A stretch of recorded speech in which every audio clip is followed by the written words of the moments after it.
السلام علیکم۔ میں آج آپ کو ایک لیکچر دوں گا جس میں ہم بزرگوں کی رسپیکٹ کیسے کرتے ہیں۔ جو لوگ والدین کی یا بڑوں کی رسپیکٹ نہیں کرتے، ان سے مشورہ نہیں لیتے اور ان کی بات کو نہیں مانتے اور خود کو بہت بڑا ذہین اور انٹلیکچوئل سمجھتے ہیں، وہ ناکام ہو جاتے ہیں، وہ کامیاب نہیں ہوتے۔ کسی ملک کا بادشاہ تھا، اس کا ایک وزیر تھا اس بادشاہ کا، تو اس نے بادشاہ نے وزیر سے پوچھا کہ یہ جو بزرگ ہیں، یہ جو بوڑھے ہیں، یہ ہمارے ملک میں ان کا کیا کام ہے، ان کا کیا رول ہے؟ تو وزیر نے اسے کہا کہ یہ جو بزرگ ہیں یا بوڑھے ہیں، بوڑھے ہو چکے ہیں، تو یہ ہمارے لیے جو ہے نا بوجھ ہیں، کھانے کے اخراجات ہیں، میڈیسن کے ہیں اور بہت سی جو ہے نا ان کی ریکوائرمنٹ ہیں، تو یہ جو ہے نا ایکسٹرا ہمارے جو ہے نا ملک پر جو ہے نا اخراجات کا برڈن ہے، تو کیوں نہ ہو کہ انہیں جو ہے نا ختم کرا دیا جائے۔ تو بادشاہ نے اس ملک میں حکم دیا کہ جتنے بھی بزرگ ہیں ان کو جو ہے نا بوڑھے ہیں ان کو قتل کر دیا جائے۔ تو اس کے حکم پر پوری رعایا میں جو بزرگ تھے ملک میں ان کو جو ہے نا قتل کر دیا گیا۔ ایک مزدور جو بادشاہ کے محل میں کام کرتا تھا، لڑکا تھا، وہ اس نے اپنے باپ کو، بوڑھا باپ تھا، وہ شام کو اس کی خدمت کرتا تھا، اس نے اپنے باپ کو چھپا دیا۔ تو باقی پورے ملک کے بوڑھے قتل کر دیے گئے۔ اور ایک دن بادشاہ شکار پر گیا جنگل میں، وہاں اس نے ایک جھیل دیکھی، جھیل کے اندر اسے ایک لال نظر آیا۔ اس نے لال نکالنے کے لیے بہت سی ٹیمیں ورکر ان پر لگا دی، لیکن لال تلاش نہ کر سکے۔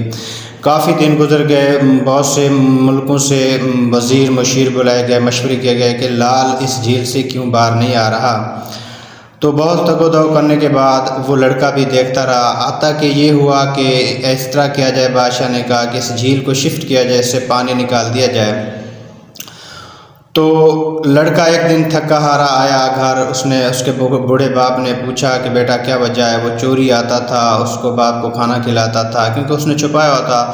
تو اس نے کہا کہ ابا جان ایسے ایک پورا مہینہ ہو گیا ہے، ہم لال کی تلاش میں ہیں، بہت سے ملکوں سے وفد آ رہے ہیں، لیکن اب لال نہیں مل رہا۔ جھیل میں ہے، جنگل میں، تو آج کل جو ہے نا اس جھیل کو شفٹ کیا جائے گا۔ تو بزرگ نے کہا کہ بیٹا وہ لال پانی میں نہیں ہے، وہ اوپر کسی درخت میں، کسی گھونسلے پر ہے جس کا عکس پانی میں پڑتا ہے اور وہ نظر آتا ہے پانی میں، تو وہ پانی میں نہیں ہے، تو تم جا کر کل جو ہے نا وہ لال کسی درخت پہ تلاش کرنا، وہ تجھے مل جائے گا۔ تو لڑکا صبح ہوئی بھاگا گیا، اس نے درختوں کو دیکھنا شروع کیا۔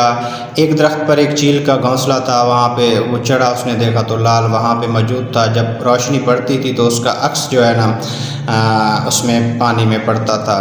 تو اس نے لا کر جو ہے نا لال بادشاہ کے محل میں پیش کر دیا بادشاہ کو۔ تو بادشاہ نے کہا کہ تم تو لڑکے ہو، بچے ہو، یہ کیسے کر سکتے ہو؟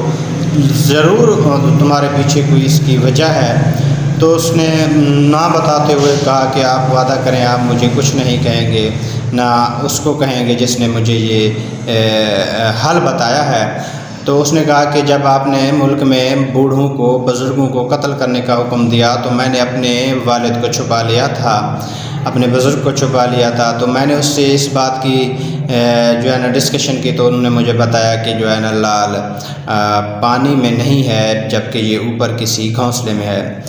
تو بادشاہ سر پکڑ کر بیٹھ گیا کہ ہم نے اپنی سلطنت کا، اپنی مملکت کا بیڑا غرق کر دیا ہے، تباہ کر دیا ہے۔ تو ویورز، ناظرین، جس ملک میں بڑوں کے فیصلوں کو ریجیکٹ کیا جاتا ہے، بزرگوں کی جو ہے نا نصیحت آموز باتوں کو ریجیکٹ کیا جاتا ہے، چاہے وہ ملک ہو، چاہے وہ گھر ہو، چاہے وہ گھر کا بڑا ہو، بزرگ ہو، موسٹلی ہم دیکھتے ہیں کہ جب بزرگ ہوتے ہیں تو ان کو جو ہے نا ان کی بات نہیں سنی جاتی۔ یہ بوڑھے ہو گئے ہیں، یہ بچے ہو گئے ہیں، ان کا ذہن ختم ہو گیا ہے، ایسا ہرگز نہیں ہے، نہ ہمارا اسلام اجازت دیتا ہے، نہ کوئی مہذب معاشرہ اجازت دیتا ہے کہ ہم جو ہے نا اپنے بزرگوں کو اولڈ ہوم میں بھیج دیں، ان کی کوئی اہمیت نہیں ہے۔ جو قومیں اپنے بڑوں کی رسپیکٹ نہیں کرتی، اپنے بڑوں کے نقش قدم پر نہیں چلتی، خواہ وہ گھر کا نظام ہو، وہ ملک کا نظام ہو، وہ مملکت کا نظام ہو، کوئی بھی کسی بھی جو ہے نا اس میں ترقی نہیں کر سکتا۔ اپنے والدین کی، اپنے بڑوں کی، بزرگوں کی رسپیکٹ کیجئے، ترقی کیجئے۔ شکریہ، تھینک یو۔